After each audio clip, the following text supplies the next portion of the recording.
కవిత గారి అభిప్రాయంతో నేను ఏకీభవించను. హ్మ్. ఆయన చాలా సీరియస్ పొలిటీషియన్ అని అవునా? నేను నమ్ముతాను. హ్మ్. ఎందుకంటే హ్మ్. హ్మ్. ఎందుకంటున్నానంటే హ్మ్. సీరియస్ పొలిటీషియన్ అంటే అర్థం ఏంటి? మనం ఏమనుకుంటే కాంగ్రెస్‌ని, బీజేపీని, అన్ని పార్టీలు కొట్టేసి ఆయన ముఖ్యమంత్రి కావాలని ఆయన అభిమానించేవాళ్ళు కోరుకున్నారు. హ్మ్. తెలుగుదేశం వద్దు, జగన్ వద్దు, ఈయన రావాలి, ఆల్టర్‌నేటివ్ రావాలి. హ్మ్. ఆ యాంగిల్‌లో సీరియస్‌గా లేడనే కోపం ఉండొచ్చు హ్మ్. ప్రజల్లో హ్మ్. కొంతమంది. హ్మ్. అదే ఆమె రెఫ్లెక్ట్ చేయొచ్చు. సీరియస్ పొలిటీషియన్ ఎందుకు ఉన్నాడు పవన్ కళ్యాణ్ అని నేను అంటానంటే, మీకు గుర్తుంటే 19 ఎన్నికలకు ముందు తెలుగుదేశంతో తీవ్రంగా ఘర్షణ పడి, అవును. తెలుగుదేశం ఫస్ట్ సపోర్ట్ చేశాడు. హ్మ్. తీవ్రంగా విమర్శించి, బీజేపీని విమర్శించి, పాచిపోయిన లడ్డు అని చెప్పి రాజకీయాలు చేసి, హ్మ్. 19లో బీఆర్ఎస్ సారీ బీఎస్పీ వామపక్షాలు పొత్తు పెట్టుకొని చెగువేరా లెఫ్ట్ అన్నీ మాట్లాడిన వ్యక్తి హ్మ్. అన్ఎక్స్పెక్టెడ్ గా 24 వచ్చేసరికి వీళ్ళతో కలిసిపోతారు. చాలా అవును. మంది ఏమనుకుంటారంటే ఇది అవకాశవాదం కదా అంటారు. హ్మ్. అవకాశవాదం కావచ్చు, కానీ దాంట్లో సీరియస్ పొలిటీషియన్ ఉంది. ఓకే. ఎందుకంటున్నానంటే ఆయన ఏం గమనించారంటే 2019 ఎన్నికల్లో మనం జగన్ అంటే ఆయన పడదు, హ్మ్. రాజకీయంగా పడదు, ఆయన అంగీకరించడు. ఇప్పుడు మనం చంద్రబాబుని వ్యతిరేకించి జగన్ వ్యతిరేకిస్తే మనం కూడా ఎమ్మెల్యే గెలవలేకపోయినాము.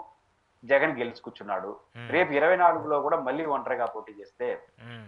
జగన్ మనం ఎవరైతే ఓడిపోవాలనుకుంటున్నాడో అతను గెలిచే అవకాశం ఉంది. హ్మ్. చివరకు మనకు పోయే అవకాశం ఉంది. మనం హ్మ్. గెలుస్తామో ఎవరిదో తెలియదు. ఇది గమనించిన ఆయన ఎన్ని విమర్శలన్నా రాని చెప్పాడు కదా! హ్మ్.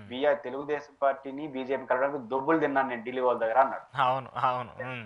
అంత సిద్ధపడ్డాడు. అంటే హ్మ్. బీజేపీతో విమర్శలకు గురయ్యి, తెలుగుదేశం పార్టీ అంత గందరగోళమై అయినా పొత్తు పెట్టుకున్నాడంటే హ్మ్. అర్థం తన ప్రత్యర్థి జగన్ ఓడిపోవాలి. హ్మ్. తాను కూడా గెలవాలి. హ్మ్. ఈ 2 సీరియస్ పొలిటీషియన్ ఉంటే చేస్తాడా? నాన్ సీరియస్ ఉంటే చేస్తాడా? ఏదైతే అది అవనీలే మనం పోటీ చేద్దాం అనుకునేవాడు ఇట్లా హ్మ్. చేయడు. హ్మ్. కాబట్టి పవన్ కళ్యాణ్ గారు సీరియస్ పొలిటీషియనే. No doubt at all. కానీ ఆయనకి ఓకే. డబుల్ రోల్స్ ఉన్నాయా? విపరీతంగా ఉన్నాయి. హ్మ్. హ్మ్. హ్మ్. హ్మ్. విపరీతంగా లేవు. ఈ హ్మ్. తెల్లారితో మాట్లాడిన దానికి, సాయంత్రం మాట్లాడిన పొంతన లేకుండా ఉంటాయి. అవును. కొన్ని విషయాల్లో మరీ మొన్న ఎప్పుడో ఎక్కడో మాట్లాడుతున్నారు. ఎవరో వాలంటీర్ మా ఉద్యోగం ఏంటి సార్ అంటే, అవును. అసలు అవును. వాలంటీర్‌ని జగన్మోహన్ రెడ్డి మోసం చేశాడంటాడు. హ్మ్. ఏమనంటే వాళ్ళకి సరిగ్గా ఆర్డర్స్ ఇయ్యలేదు. ఆయన జీవో ఏమన్నా వాళ్ళ గవర్నమెంట్‌లో తీసుకోవడానికి జీవో గూడా ఇవ్వలేదని జెప్పేసి అసలు దాని గవర్నమెంట్‌లో తీసుకోవడం అంటే రెగ్యులర్ ఎంప్లాయీస్ అండి. వాళ్ళు హ్మ్. వద్దన్నారు కదా! హ్మ్. పాయింట్ ఏందంటే హానరరీ ఎంప్లాయీస్ ఇప్పుడు అంగన్వాడీస్ ఉన్నారు. ఆయనకి తెలిదేమో ఇట్లాంటి ఎవరు లేరంటున్నారు. అంగన్వాడీలో అట్లాంటోళ్ళే. హ్మ్. రాష్ట్రంలో లక్షలాది మంది ఉన్న అంగన్వాడీ టీచర్లు కూడా హ్మ్. సెకండ్ ఏఎన్ఎం లక్షల మంది ఉన్నారు. హ్మ్. ఇట్లాంటి వాళ్ళు పాయింట్ ఏంటంటే ఎప్పటికప్పుడు రెన్యువల్ ఇవ్వాలి. హ్మ్. పాయింట్ ఏంటంటే వీళ్ళు పర్మనెంట్ ఎంప్లాయీస్ కాదు. పర్మనెంట్ ఎంప్లాయీస్ అయితే మీరు ఇచ్చేదేంటి? హ్మ్. ఇప్పుడు తీసేయండి చూద్దాం గ్రామ సచివాలయ సిబ్బందిని. అవును. అవును. జగన్మోహన్ రెడ్డి గారు సృష్టించినట్టు గ్రామ సచివాలయ సిబ్బందిని మీరు ఏమీ చేయలేరు. హ్మ్. వాలంటీర్‌లని పీకి పక్కన పెట్టేస్తారు. హ్మ్. విషయం ఏంది వాలంటీర్లు పర్మనెంట్ కాదు. వాళ్ళు పర్మనెంట్. వాళ్ళు ఓకే. పర్మనెంట్ చేయలేదు కదంటే చేసేస్తే మళ్ళీ మీరేం చేసేది? హ్మ్. ఆటోమేటిక్‌గా ఉంటారు. హ్మ్. వాళ్ళు పర్మనెంట్ కాదు కాబట్టే కదా మీకు 10,000 ఇస్తారన్నారు. హ్మ్. 5,000 ఆనర్ అయినప్పుడు 10,000 ఆనరే కదా! హ్మ్. అంతే గదా! రెండోది వాళ్ళు హ్మ్. కొనసాగిస్తారో తెలీదు అప్పుడు. వాళ్ళు ప్రతి సంవత్సరం అశోక్ గారు రెన్యువల్ చేయాలి వాళ్ళు. అవును. ప్రతి సంవత్సరం రెన్యువల్ చేయకుండా రెగ్యులర్‌గా జీతాలు ఇస్తే వాళ్ళు కోర్ట్‌కెళ్తే పర్మనెంట్ అయిపోతారు. హ్మ్. అందువల్ల ఇప్పుడు ఎవ్రీ ఇయర్ రెన్యువల్ చేస్తారు. మీరొస్తే రెన్యువల్ అయితే ఉంటారు. హ్మ్. ఇంకోటి అసెంబ్లీ సాక్షిగా ఒప్పుకున్నారు హ్మ్. మంత్రి. అవును. ఒక శాసనసభ్యుడు అడిగిన ప్రశ్నకి సమాధానంగా హ్మ్. వాలంటీర్లను ఉపయోగించుకోమని, వాలంటీర్లు విజయవాడ వరదల్లో బాగా ఉపయోగించుకోవాలని, దానికన్నా మించి ఆ వాలంటీర్లు సరిగ్గా పనిచేయకపోతే వాళ్ళు యాక్షన్ తీసుకుంటా ఉన్నారు. మరి హ్మ్. వాలంటీర్లు లేకుండా ఎందుకు తీసుకున్నారు? హ్మ్. కానీ ఈ ప్రభుత్వం ఆ జీవోలు 6 సర్క్యులర్ ఇచ్చింది కదా! కాబట్టి వాలంటీర్‌లో మీరిచ్చిన హామీ నిలబెట్టుకోకుండా జగన్ ఇది క్వైట్ అపోజిట్ పాలిటిక్స్. హ్మ్. చెగువేరా క్వైట్ అపోజిట్ సనాతనం. హ్మ్. ఆహ్, దక్ష అది ఉత్తరాది పెత్తనమా, క్వైట్ హ్మ్. అపోజిట్ హిందీ భాష కావాలంటాడు. హ్మ్. అంటే ఆహ్, ఇప్పుడు చెగువేరా వామపక్షాలకి క్వైట్ అపోజిట్ బీజేపీ సిద్ధాంతం. అవును. నేను ఆ అవును. సిద్ధాంతం కరెక్టా, ఈ సిద్ధాంతం కరెక్టా జోలికెళ్ళట్లేదు. హ్మ్. ఇది మాట్లాడినంత ఈజీగా సాయంత్రానికి అది మాట్లాడేస్తుంది. హ్మ్.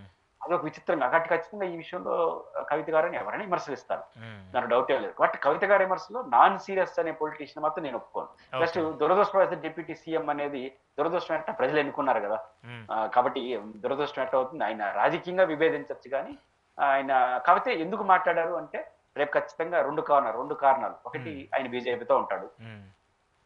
ఎట్లా ఆయన అభిమానించే వాళ్ళు బీజేపీకేస్తారు తప్ప మనకెయ్యరు. హ్మ్.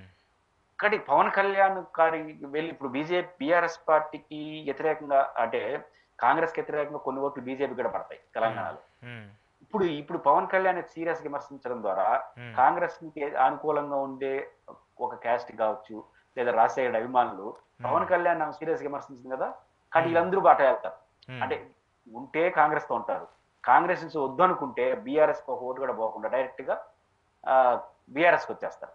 అవును. అవును. వ్యూహాత్మకంగా. హ్మ్. అందువల్ల ఇప్పుడు ఆమె పవన్ కళ్యాణ్ బట్టి ఎప్పుడైతే విమర్శించిందో వెంటనే బీజేపీ నాయకులు తప్పుపడుతున్నారు కదా బండి సంజయ్ లాంటి వాళ్ళు. అవును. మళ్ళీ కామెంట్ చేస్తున్నారు. అన్నీ చేస్తున్నారు. హ్మ్. ఇదే హ్మ్. బండి సంజయ్ గారు గతంలో ఏమన్నాడు? హ్మ్. పవన్ కళ్యాణ్‌తో పొత్తు పెట్టుకుంటారు ఆయన ఎవరో మాకు తెలియనట్టుగా మాట్లాడారు. గ్రేటర్ హైదరాబాద్ అసలు ఎన్నికల్లో. ఆళ్ళని పట్టించుకొని కూడా పట్టించుకోలేదా? హ్మ్. ఇప్పుడేంటంటే ఆయన అభిమానులు మనం కోటేస్తారనుకున్నారు. అంటే ఇక్కడంతా ప్యూర్‌లీ పాలిటిక్స్. పవన్ ఓకే. కళ్యాణ్‌ని వ్యతిరేకిస్తా అంటే పవన్ కళ్యాణ్‌ని వ్యతిరేకించే జగన్ అభిమానులందరూ హోల్‌సేల్‌గా నాతో ఉండాలంటే పవన్ విమర్శించాలి. ఓకే. పవన్ అభిమానులు మనకెయరు. హ్మ్. బీజేపీతో ఉంటారు. హ్మ్. హ్మ్. కాబట్టి పవన్ కళ్యాణ్ గారి పట్ల ఇప్పుడు కాదు. కవిత గారు మీకు గుర్తుంటే ఒకానొక సందర్భంలో పాపులర్ డైలాగ్ ఉంది ఆమెది. హ్మ్. ఒక సీరియస్ పాలిటిక్స్ జరిగినప్పుడు బ్రహ్మానందం వస్తే ఎట్లుంటుందో అట్లుంటుంది పవన్ కళ్యాణ్‌ది అని ఒకసారి అన్నారు. అవునవును. అన్నారావిడ. ఆ! చాలా సార్లు ఆవిడ అన్నారు. ఆ! ఆ! అన్నారు. అంటే పవన్ కళ్యాణ్ గారి పట్ల వాళ్ళకి రాజకీయంగా భిన్నాభిప్రాయం ఉంది. నాన్ హ్మ్. సీరియస్ అని ఎందుకు రేణుకా చౌదరి గారు చాలా సందర్భాల్లో మాట్లాడారు. చాలా మంది హ్మ్. మాట్లాడారు. కానీ హ్మ్. ఇప్పుడెందుకు అది ఫ్లేర్ అప్ అవుతుందంటే ఆయన గెలిచాడు, ఉప ముఖ్యమంత్రి అయ్యాడు. అన్నిటికన్నా మించి హ్మ్. పవన్ కళ్యాణ్ తీవ్రంగా విభేదించే జగన్మోహన్ రెడ్డిని హీరోని చేసి ఆయన నాన్ సీరియస్ అయినా సరే ఇది వేరే సమస్య దారితీస్తా ఉంది. ఓకే. ఓకే. కాబట్టి ఈ రాజకీయ కోణాలు నాకు వీళ్ళు కనపడ్డాయి. అంటే మీరు చెప్పిన పాయింట్‌లో నాకొకటి క్లియర్‌గా అర్థమవుతుంది ఏందంటే, జగన్మోహన్ రెడ్డి వైసీపీ పార్టీ ఇక్కడ లేకపోయినా, జగన్మోహన్ రెడ్డి ఇక్కడ పోటీ చేయకపోయినా, ఆయనకంటూ ఇంకా కొంత ఓట్ బ్యాంక్ తెలంగాణలో కనిపిస్తుంది. 2014లో మనం చూసాం. కొంతమంది ఎమ్మెల్యేలను గెలుచుకున్నారు. ఎంపీలుగా పొంగులేటి లాంటి వాళ్ళు అప్పుడు ఎంపీగా గెలిచారు.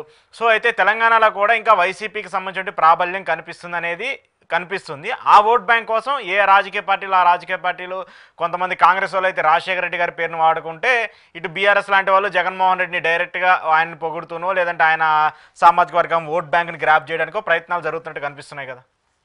100% ఇప్పుడు తెలంగాణలో జగన్మోహన్ రెడ్డి గారి పార్టీ పెట్టి నడిపితే ఉమ్, కాంగ్రెస్ పార్టీకి చాలా డ్యామేజ్ అయిపోతుంది. ఉమ్, ఒక సందర్భంలో ఆయన అన్నాడు, అవును. నేననే వ్యక్తి గాని పోటీ చేస్తుంటే ఉత్తమ్ కుమార్ రెడ్డి గెలిచేవాడు కాదు అన్న.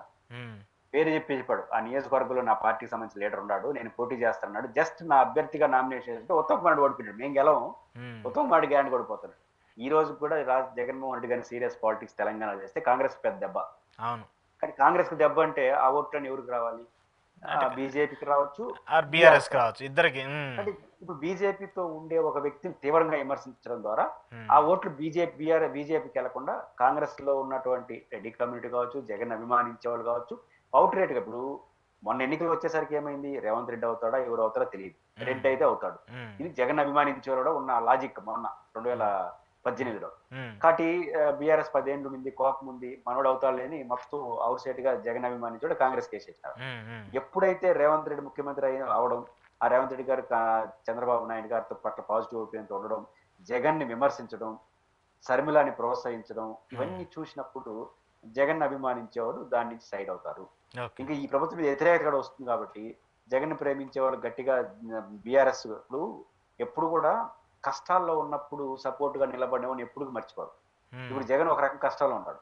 ఇప్పుడు జగన్ అందరూ తిట్టేవాళ్ళే కదా! అవును. పోగేవాళ్ళు ఎవరుంటారు? ఉమ్, ఉమ్, ప్రతిపక్షం కాబట్టి. ఉమ్, కానీ ఏమీ సంకోచం లేకుండా కే కేసీఆర్ గారు, కవిత గారు, కేటీఆర్ గారు ఔట్‌రైట్‌గా జగన్‌ని సమర్థిస్తున్నారు. అప్పుడు ఉమ్, జగన్‌ని ప్రేమించే వాళ్ళందరూ ఇది కదా మాకు కావాల్సింది, ఇట్లాంటోళ్ళు మాకు కావాలని రేపు ఓట్లేస్తారు. ఉమ్, ఉమ్, ఉమ్, ఉమ్, కాబట్టి రియాలిటీ కూడా వాళ్ళకి జగన్ పట్ల పాజిటివ్ అభిప్రాయంతో ఉన్నారు. ఉమ్. రాజకీయ కోణం కూడా కలిసొస్తుంది కాబట్టి ఇవన్నీ కలిపి చేశారని నేను అనుకుంటున్నాను.